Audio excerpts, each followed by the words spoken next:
In the shadowy corridors of medieval castles and the smoke-filled hovels of peasant villages, marriage was not a celebration of love or personal choice, but a cold, calculated transaction that treated human beings as commodities to be bought, sold, and traded in pursuit of wealth, power, and social advancement, creating a system of institutionalized abuse that destroyed countless lives while establishing patterns of gender inequality and exploitation that would persist for centuries. The medieval approach to marriage was fundamentally different from modern concepts of romantic partnership, representing instead a brutal form of social control that reduced women to property, children to bargaining chips, and men to participants in elaborate schemes of economic and political manipulation that prioritized family interests over individual happiness or welfare.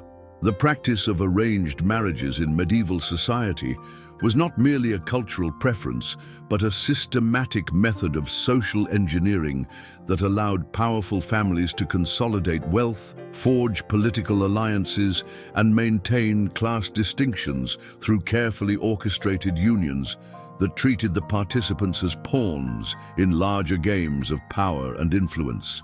These arrangements were typically negotiated by male relatives who viewed marriage as a business transaction, requiring careful consideration of dowries, inheritance rights, political connections, and economic advantages, with little or no regard for the personal compatibility, emotional welfare, or individual desires of the people who would be forced to live with the consequences of these decisions. The case of Eleanor of Aquitaine, one of the most powerful women of the medieval period, illustrates how even the highest-ranking women were subject to the brutal realities of medieval marriage customs, despite their wealth and political influence. Eleanor was married first to Louis VII of France in an arrangement designed to unite her vast territories with the French crown, and later to Henry II of England in a union that served English political interests. Despite her intelligence, education, and political acumen, Eleanor's marriages were determined entirely by male relatives and political considerations, demonstrating that even the most privileged women had no real control over their own romantic and sexual lives. The economic foundations of medieval marriage were brutally transparent, with elaborate systems of dowries, bride prices, and inheritance arrangements that explicitly treated women as valuable assets whose worth could be calculated in terms of land, money, and political connections. Families invested enormous resources in preparing their daughters for marriage, not out of concern for their happiness or welfare, but as a form of long-term financial planning that could yield significant returns through advantageous matches.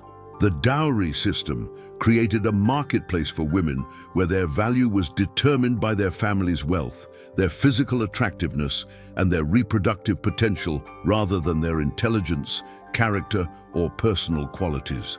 The legal framework surrounding medieval marriage was designed to ensure male dominance and female subordination, with laws that explicitly denied women any rights to property, legal representation, or personal autonomy once they became wives. The doctrine of coverture, which was fundamental to medieval marriage law, held that a woman's legal identity was completely absorbed by her husband upon marriage, making her legally invisible and unable to own property, enter contracts, or make decisions about her own life. This legal framework transformed marriage into a form of legalized slavery that gave husbands complete control over their wives' bodies, property, and behavior. The case of medieval peasant marriages reveals that the brutal realities of marriage customs extended far beyond the noble classes to affect every level of society, with poor families often forced to make even more desperate calculations about their daughters' futures. Peasant families frequently sold their daughters into marriage to pay debts, secure land rights, or gain protection from more powerful neighbors, creating arrangements that were even more explicitly transactional than noble marriages. The lack of legal protections for peasant women made them particularly vulnerable to abuse and exploitation within marriage, as they had no recourse to courts or authorities that might provide some measure of protection. The religious justifications for medieval marriage customs were carefully constructed to provide moral legitimacy for what was essentially a system of organized oppression and abuse. The Catholic Church developed elaborate theological frameworks that portrayed marriage as a sacred institution, while simultaneously endorsing practices that treated women as property and denied them basic human rights. The Church's teaching that wives must submit to their husbands in all things provided religious cover for domestic abuse and marital rape, while the prohibition on divorce trapped women in abusive relationships with no possibility of escape. The age at which medieval marriages typically occurred was shockingly young by modern standards, with girls often betrothed in infancy and married as soon as they reached puberty, regardless of their physical or emotional readiness for sexual activity and childbirth. The practice of child marriage was so normalized in medieval society that it was rarely questioned or criticized, even when it resulted in obvious harm to young victims. The medical consequences of early marriage and pregnancy were catastrophic, with maternal mortality rates reaching levels that would be considered genocidal by contemporary standards. The case of medieval marriage ceremonies reveals how these events were designed to publicly demonstrate the transfer of ownership from father to husband, rather than to celebrate the union of two individuals choosing to share their lives. The traditional practice of the father giving away the bride was not merely symbolic, but represented the literal transfer of property rights from one man to another. The wedding ceremony itself often included explicit references to the bride's duty to obey her husband and surrender her will to his authority, creating public spectacles that celebrated female subordination and male dominance. The sexual expectations and practices within medieval marriage were characterized by a complete disregard for female consent, pleasure, or autonomy, with marital rape being not only legal, but considered a husband's right and duty. Medieval marriage manuals and religious texts explicitly instructed husbands to use physical force, if necessary, to compel their wives' sexual compliance, while women were taught that resistance to their husband's sexual demands was sinful and could result in damnation. The concept of mutual sexual pleasure or female sexual autonomy was virtually unknown in medieval marriage customs. The domestic violence that was endemic to medieval marriage was not considered a social problem, but was actively encouraged and legally protected as a necessary tool for maintaining proper household order and female submission. Husbands were legally entitled to beat their wives for a wide range of perceived offenses, including disobedience, failure to perform household duties, or simply speaking without permission. The rule of thumb that allegedly limited the thickness of sticks that could be used to beat wives demonstrates how even the legal protections that existed were designed to regulate rather than eliminate domestic violence. The case of medieval divorce laws reveals the complete impossibility of escape from abusive marriages for most women, as the Catholic Church's prohibition on divorce meant that even the most brutal and dangerous marriages could not be legally dissolved. The few grounds for annulment that existed were so restrictive and expensive to pursue that they were available only to the wealthiest and most politically connected families. This legal framework trapped women in abusive relationships and created a system where marriage was literally a life sentence that could only be ended by death. The inheritance practices associated with medieval marriage were designed to ensure that women never gained real control over property or wealth, even when they were the rightful heirs to family fortunes. The practice of primogeniture, which granted inheritance rights to the eldest male heir, systematically excluded women from inheriting family property, while marriage laws transferred any property that women did inherit to their husbands upon marriage. These inheritance practices created economic incentives for families to arrange marriages that would benefit male relatives rather than the women themselves.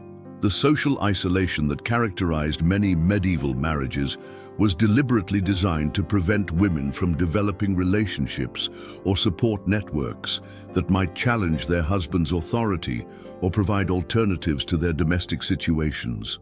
Married women were often forbidden from maintaining friendships with other women, visiting their birth families, or participating in social activities that were not directly supervised by their husbands. This systematic isolation made it virtually impossible for women to seek help or support when they experienced abuse, or to develop the social connections that might provide alternatives to their marriages. The reproductive expectations placed on medieval wives were enormous and often fatal, with women expected to produce as many children as possible, regardless of the health risks or their own desires about family size. The lack of effective contraception and the religious prohibition on family planning meant that women had no control over their reproductive lives, leading to frequent pregnancies that often resulted in death or permanent disability.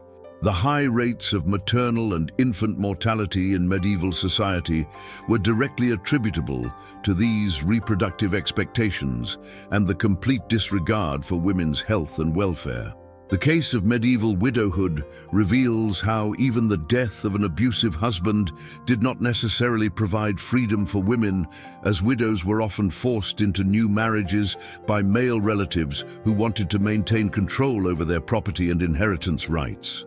The practice of levirate marriage, which required widows to marry their deceased husband's brothers, demonstrates how medieval society prioritized male control over property and bloodlines over women's autonomy and welfare. Even wealthy widows, who might have had some legal rights to their deceased husband's property, faced enormous pressure to remarry and surrender their independence. The international scope of medieval marriage customs demonstrates that these practices were not limited to any particular region or culture, but represented a global system of female oppression that transcended geographical and ethnic boundaries. From feudal Europe to imperial China, from Islamic kingdoms to Byzantine courts, virtually every medieval society developed marriage customs that treated women as property and denied them basic human rights. The universality of these practices suggests that they served fundamental economic and political functions that were considered essential to medieval social organization. As we examine the full scope of medieval marriage customs, it becomes clear that these practices represented one of the most systematic and widespread forms of institutionalized oppression in human history, creating patterns of gender inequality and violence that would influence social development for centuries to come. The normalization of abuse, exploitation, and dehumanization within medieval marriage established cultural attitudes and legal precedents that continue to influence contemporary society and demonstrate the importance of understanding historical practices in order to recognize and combat their ongoing legacy.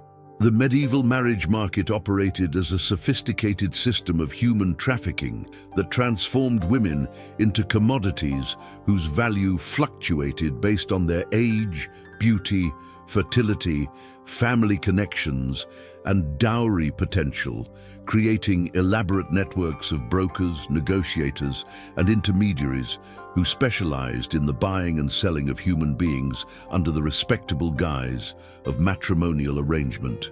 This marketplace treated women's bodies, reproductive capacity, and family wealth as tradable assets that could be leveraged to acquire land, forge political alliances, settle debts, or advance social status, while completely ignoring the humanity, desires, and welfare of the individuals whose lives were being bartered away in these cold-blooded transactions. The professional marriage brokers who operated throughout medieval Europe developed sophisticated techniques for evaluating and marketing potential brides, creating detailed inventories of women's physical attributes, family wealth, and social connections that read like livestock catalogs rather than descriptions of human beings. These brokers maintained extensive networks of contacts across different regions and social classes, allowing them to match buyers and sellers of brides across vast distances and cultural boundaries. The fees charged by marriage brokers were substantial,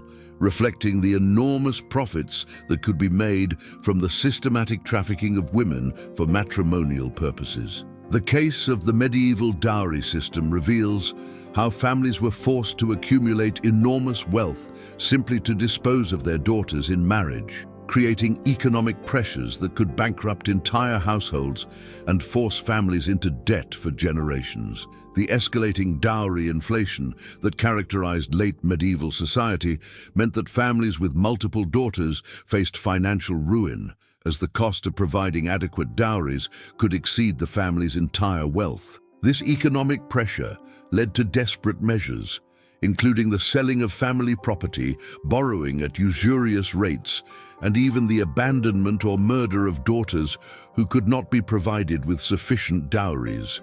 The practice of bride viewing, where potential husbands and their families would inspect prospective wives like livestock at market, demonstrates the complete dehumanization that characterized medieval marriage negotiations. These inspections often involved detailed physical examinations to verify the woman's virginity, assess her reproductive potential, and evaluate her physical attractiveness, with the woman having no say in the process and no right to refuse the examination. The humiliation and trauma inflicted during these inspections were considered normal and necessary parts of the marriage process, reflecting the complete absence of any concept of female dignity or autonomy. The international trade in medieval brides created networks that spanned continents, with women being transported across vast distances to marry strangers in foreign lands where they had no family, friends, or cultural connections to provide support or protection. The case of Byzantine princesses who were sent to marry barbarian kings in Western Europe illustrates how this international bride trade operated, with women serving as diplomatic gifts that could cement political alliances while simultaneously demonstrating the sender's wealth and power. These international marriages often involved women who never saw their families again and were forced to adapt to completely foreign cultures and languages. The role of the Catholic Church in legitimizing and profiting from the medieval marriage market was particularly cynical, as religious authorities collected substantial fees for performing marriage ceremonies while simultaneously developing theological justifications for practices that treated women as property. The Church's requirement that marriages be performed by clergy created a monopoly that allowed religious authorities to extract significant profits from the marriage trade. While the elaborate religious ceremonies that accompanied wealthy marriages provided opportunities for additional fees and donations, the Church's moral authority was used to sanctify what were essentially commercial transactions in human flesh. The case of medieval marriage contracts reveals the shocking detail with which women's bodies and lives were commodified, with legal documents specifying not only financial arrangements, but also the husband's rights to his wife's body, labor, and reproductive capacity. These contracts often included provisions for the return of dowry payments if the wife failed to produce male heirs, died in childbirth, or was found to be defective in some way. The legal language used in these contracts treated women as purchased goods that came with warranties and return policies, demonstrating the complete absence of any recognition of women's humanity or rights. The practice of wife selling, which was legal in many medieval jurisdictions, provided a mechanism for husbands to dispose of unwanted wives while recouping some of their initial investment in dowry and marriage expenses. These sales were often conducted in public markets alongside the sale of livestock and other commodities, with the wife being led by a halter like an animal to symbolize her status as property. The prices paid for wives in these transactions were typically much lower than the original dowry, reflecting the depreciated value of used women in the medieval marriage market.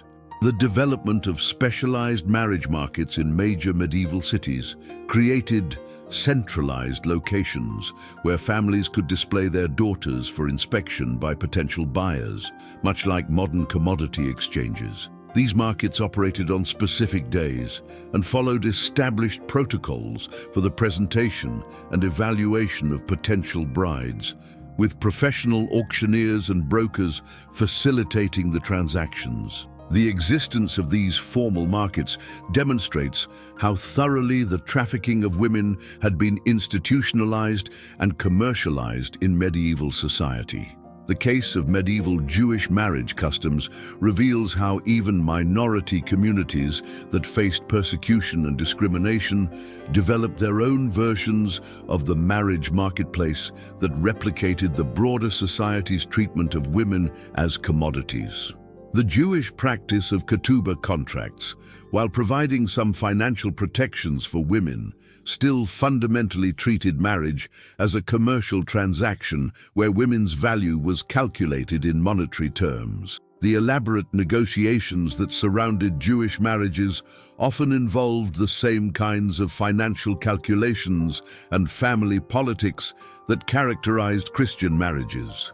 The impact of the medieval marriage market on women's education and intellectual development was devastating, as families saw no economic value in educating daughters who would simply be transferred to other families upon marriage.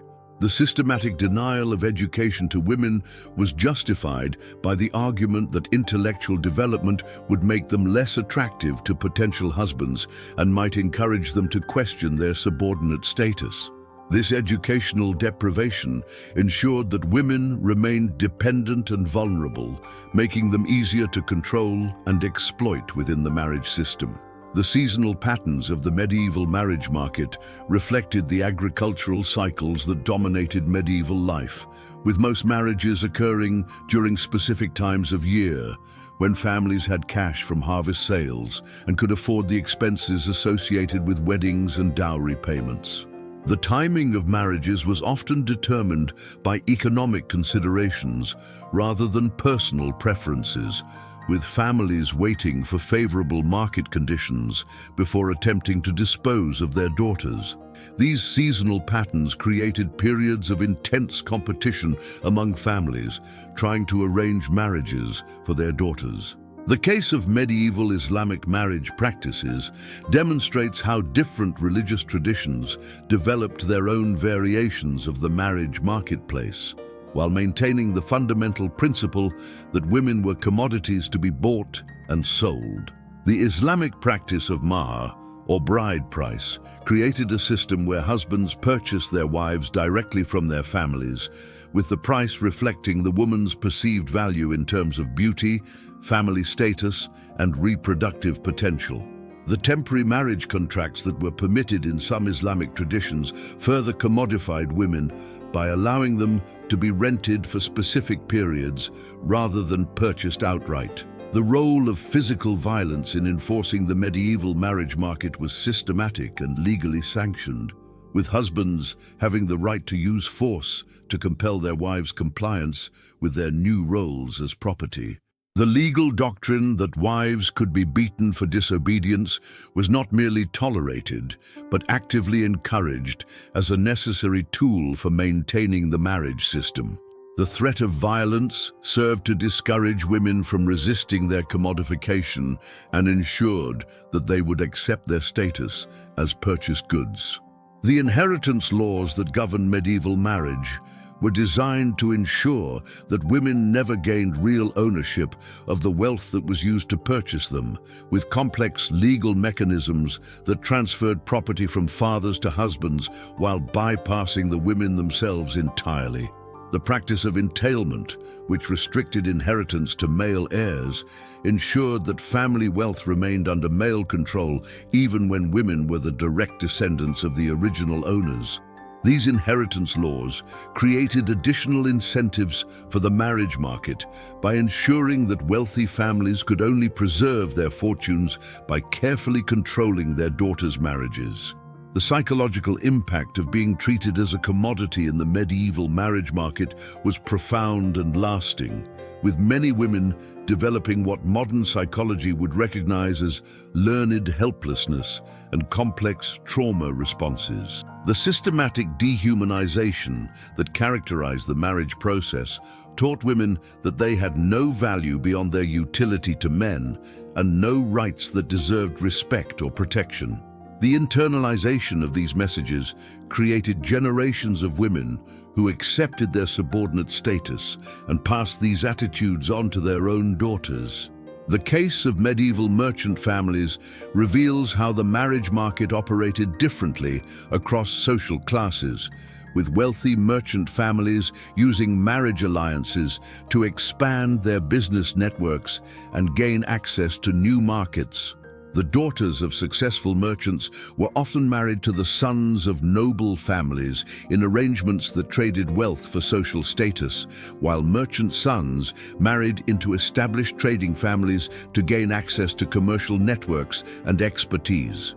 These commercial marriage alliances created complex webs of business relationships that were cemented through the exchange of women. The international legal frameworks that developed around the medieval marriage market created standardized procedures for the transfer of women across political and cultural boundaries, with detailed protocols for verifying dowry payments, confirming family lineages, and ensuring that purchased wives could not easily escape their new situations.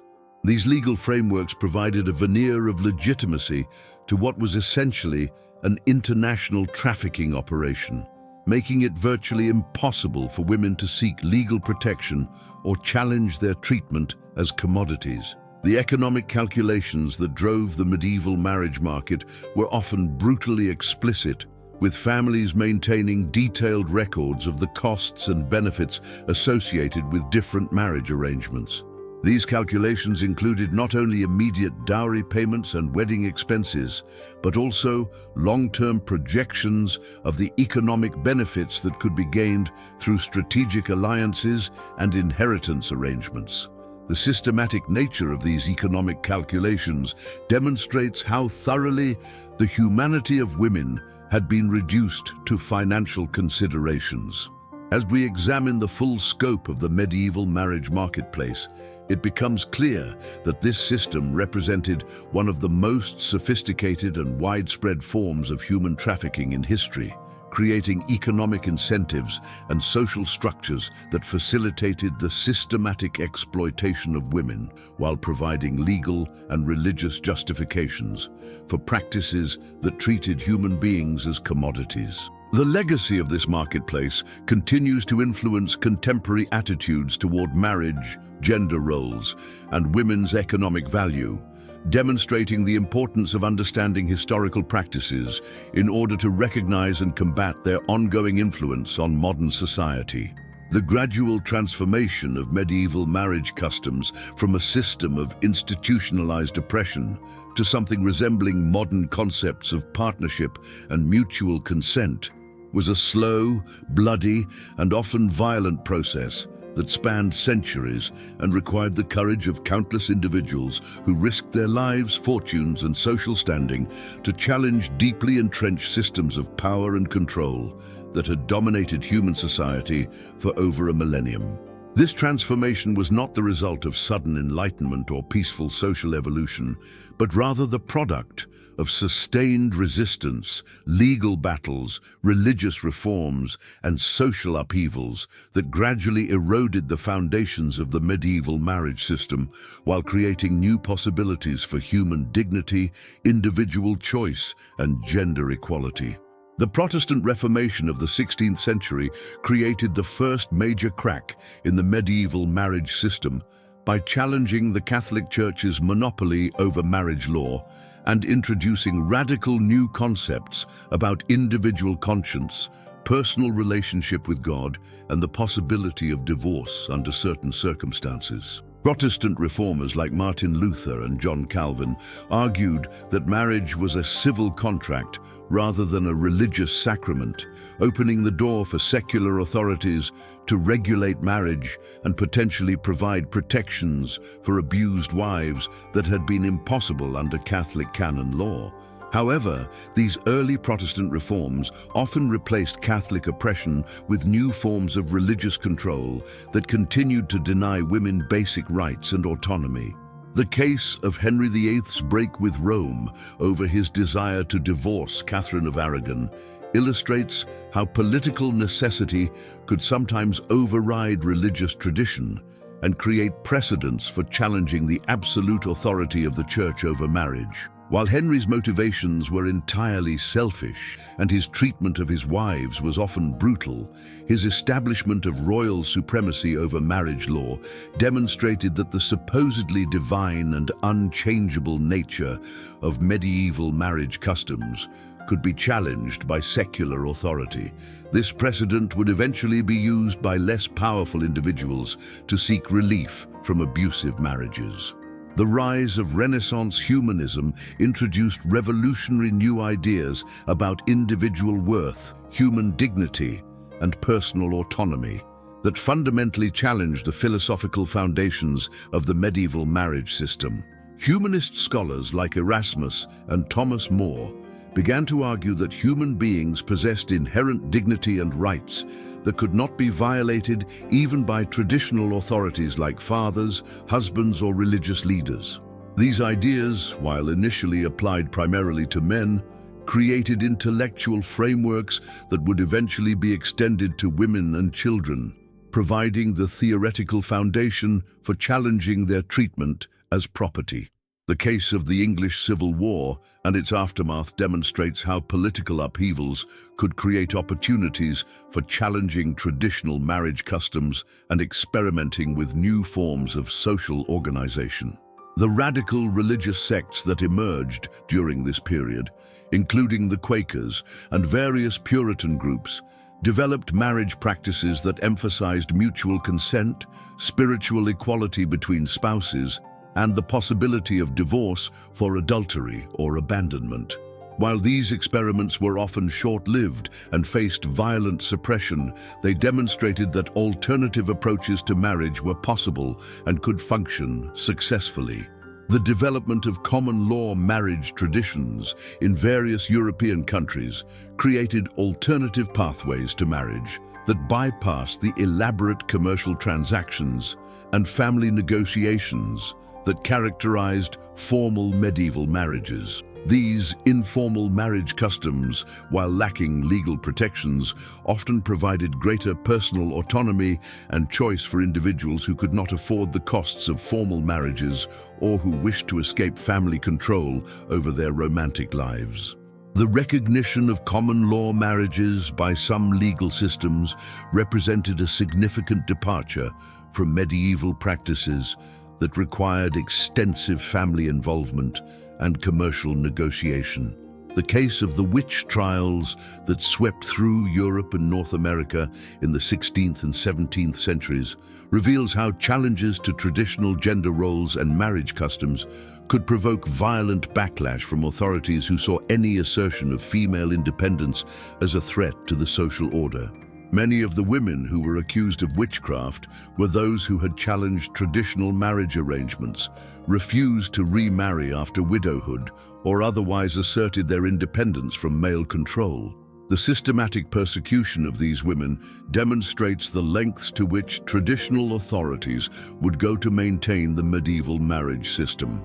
The emergence of romantic literature and poetry in the late medieval and early Renaissance periods began to introduce new concepts about love, personal choice, and emotional compatibility that fundamentally challenged the purely commercial and political foundations of medieval marriage. Works like Dante's Divine Comedy, Chaucer's Canterbury Tales, and the Arthurian romances presented idealized visions of marriage based on mutual affection and personal choice, rather than family arrangement and economic calculation.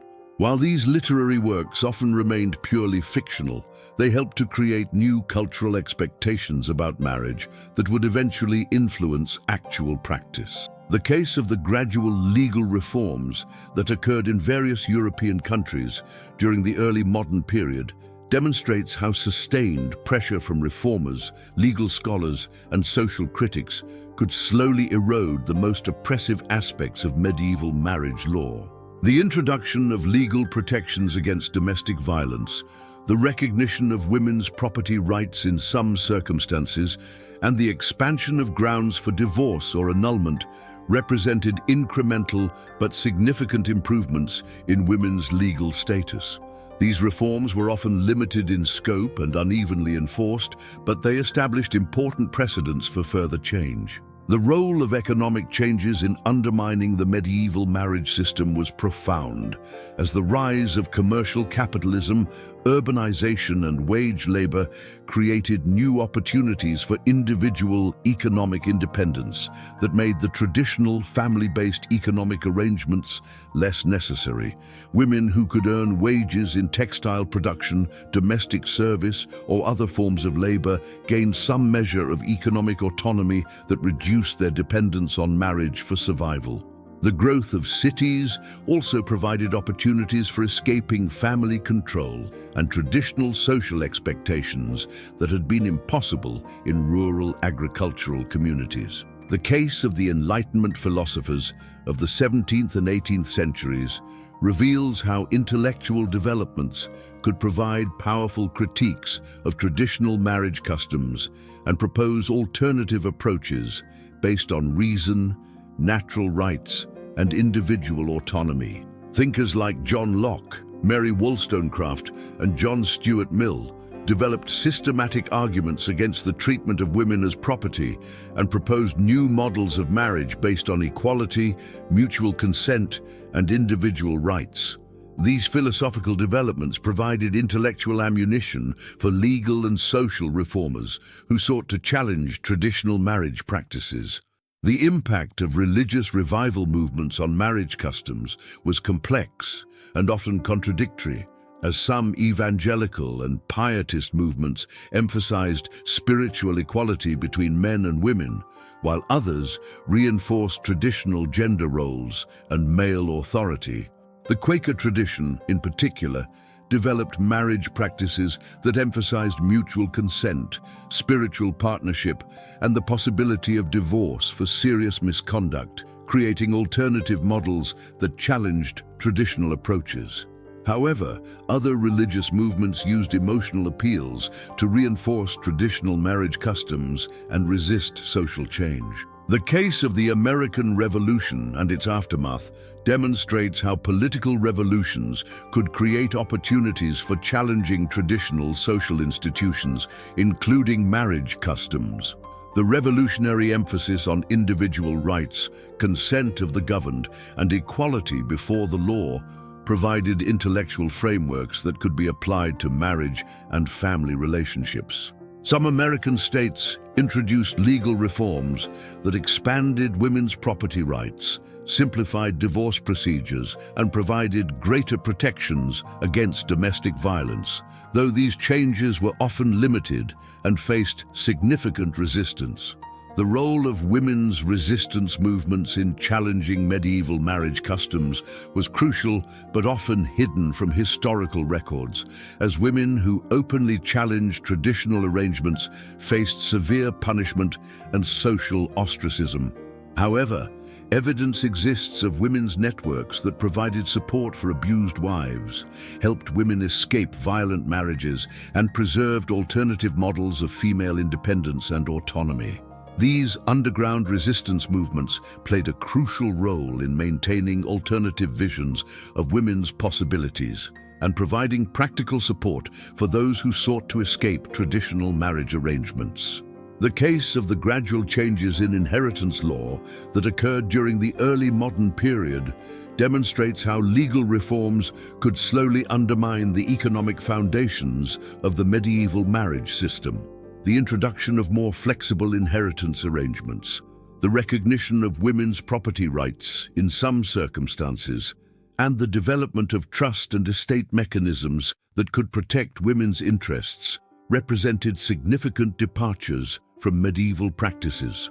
These legal changes created new possibilities for women's economic independence and reduced the economic incentives for treating them as property. The impact of printing and literacy on marriage customs was profound, as the spread of books, pamphlets, and other printed materials made it possible for new ideas about marriage and gender roles to circulate more widely than ever before. The availability of printed marriage manuals, legal guides, and philosophical treatises allowed individuals to access information about alternative approaches to marriage and to develop critiques of traditional practices. The growth of literacy, particularly among women, created new possibilities for intellectual development and social criticism that had been impossible in the medieval period. The case of the scientific revolution and its impact on understanding human nature and relationships provided new frameworks for thinking about marriage that challenged traditional religious and philosophical justifications for women's subordination. The development of more sophisticated understanding of human anatomy, psychology, and social behavior undermined many of the assumptions that had been used to justify treating women as inferior beings who required male control and supervision. These scientific developments provided additional intellectual support for arguments in favor of gender equality and marriage reform. The international exchange of ideas about marriage reform that occurred during the early modern period created networks of reformers and intellectuals who shared information about successful experiments in marriage law and social organization. The correspondence between reformers in different countries, the translation of important texts, and the movement of people across national boundaries helped to spread new ideas about marriage and provided models for reform efforts. This international dimension of marriage reform demonstrated that challenges to traditional practices were occurring simultaneously across different cultures and societies. The long-term consequences of the gradual transformation of marriage customs extended far beyond the immediate changes in law and social practice to influence fundamental concepts of human rights, individual autonomy, and social organization that continue to shape contemporary society. The slow death of medieval marriage tyranny created precedents and intellectual frameworks that would eventually be applied to other forms of oppression and inequality, contributing to broader movements for human rights and social justice. The courage and persistence of those who challenged traditional marriage customs provided inspiration and practical models for subsequent generations of reformers and activists. As we examine the long and difficult process by which medieval marriage customs were gradually transformed and ultimately abandoned, it becomes clear that this transformation required sustained effort from countless individuals who were willing to challenge powerful institutions and risk severe consequences in pursuit of human dignity and individual freedom. The legacy of their efforts continues to influence contemporary debates about marriage, gender equality, and human rights, demonstrating that social change is possible but requires persistent commitment to principles of justice and human dignity that transcend traditional authorities and cultural practices.